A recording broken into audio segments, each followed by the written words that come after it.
बिस्मिल्लाहिर्रहमानिर्रहीम। अस्सलामुअलैकुम रहमतुल्लाहि व बरकातहू। अल्लाह आप सबको को अच्छा और खुश रखे।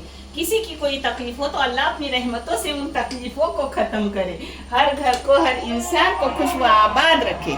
आज आपकी नानी बना रही है उसके माँ की तरह सब मिक्स बना के, उसको कोकन में हल्दौनी भी बोलते हैं, सालन भी बोलते हैं और कुछ और भी है उसके नाम, मगर नानी बोल रही है कि आज मैं मच्छी का सालन कोकनी टाइप से बना रही हूँ। इसमें क्या है देखो, ये देखो टाइगर प्रॉन्स।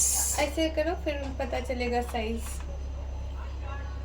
ये साफ करने के बाद भी देखो उसका साइज। और ये जितारा झींगा, इसको व्हाइट झींगा भी बोलते हैं। हाँ, और ये है केकड़ा जिसमें अंडे है, दिख रहे हैं ना। इसके लिए नानी ने मसाला लिए है, मसाला पिसा हुआ है। इसमें है अक्खी लाल मिर्ची, आप चाहे तो पाउडर भी लाल मिर्ची की डाल सकते हो, मगर अक्खा मेरी माँ इस्तेमाल करती थी तो मैं भी कर रही हूँ। एक पूरा लहसुन की गड्डी ली, एक खोपड़ी की छोटे नारियल की वाटी ली और 2 मूठ लाल मिर्ची ली और उसको बारीक पीस दी। ये देखो काजल लगाने जैसा बारीक की हूँ। और एक बड़ा सा टमाटर लिया, उसका मैंने बनाई हूँ पेस्ट।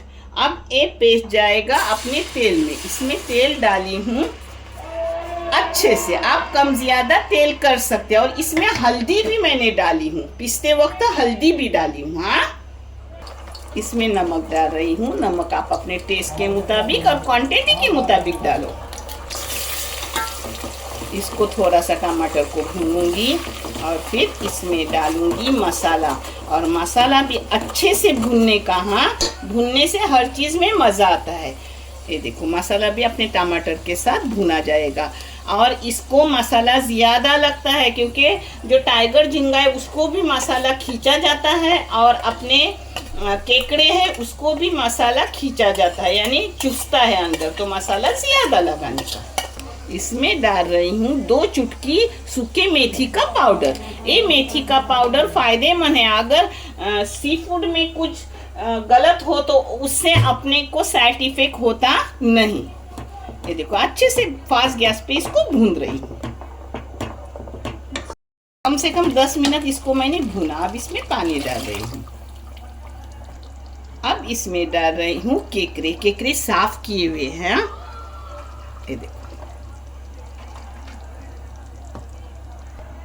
ये केकड़े के टांग ये केकड़े के आंगड़े, उसको टांग बोलते हैं, आंगड़े बोलते हैं, आप जो बोलो सही है। कोकन में इसको आंगड़े बोलते हैं। अब इसको मैं 10 मिनट पकाऊंगी और फिर ये अपनी झींगे मैं उसमें डालूंगी, बड़े बड़े झींगे। ये मैंने चावल ली हूँ, 3 हिस्से चावल, 1 हिस्सा मूंग दाल। इसको पीली खिचड़ी कोकन की बोलते हैं। इसमें प्याज वगैरह डाला जाता है, मगर नानी नहीं डालती, कभी डालती है कभी नहीं। भुनेली भी नानी ने की हुई डाली हुई है। ये झटपट होने वाली। इसमें नमक अपने टेस्ट के मुताबिक डालो। कोकन की खिचड़ी इसलिए दिखा रही हूँ। इसमें 3 लौंग डाली, 4-5 काली मिर्ची डाली। इसमें हस्बे मुताबिक हल्दी डाली। इसमें 1 चम्मच हिलाने का, यानी नीचे अपने चावल चिकटते नहीं। ये देखो 10 मिनट हो गए, पकते पकते तरी भी कैसी निकली। इसमें मैंने टमाटर डाला। आप चाहे तो कुछ खट्टी चीज़ डाल सकते हो, मगर आपकी नानी खट्टी चीज़ नहीं डालेंगी क्योंकि इसका जो मिठास सबका निकलता है ना, वही बहुत भारी रहता है मेरे बच्चों, बहुत भारी रहता है।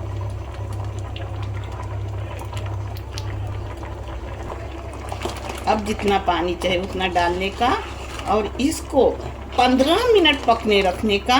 10 मिनट पहले रखिए, अब भी 15 मिनट रखूँगी झींगे के साथ। ये अच्छे से पकेंगे। लास्ट में इसको कोतंबीर मारूंगी, पानी डालूंगी और फिर बंद करूँगी, जो मैं आपसे शेयर करूँगी। अब इस खिचड़ी में डालूँगी, आधी पक गई। अब दम देने से पहले 2 टेबल स्पून घी।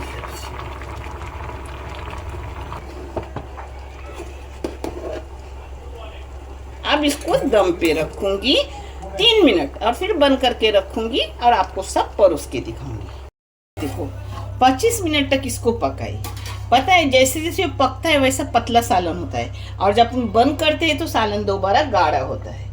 ये देखो, इसमें डालो अच्छे से हरा धनिया होगा तो डालो, नहीं डाले तो भी कोकनी चीज इन चीजों की मोहताज नहीं, ना पुदीने की ना कोतंबीर की, ना मगर होगी तो डालने का।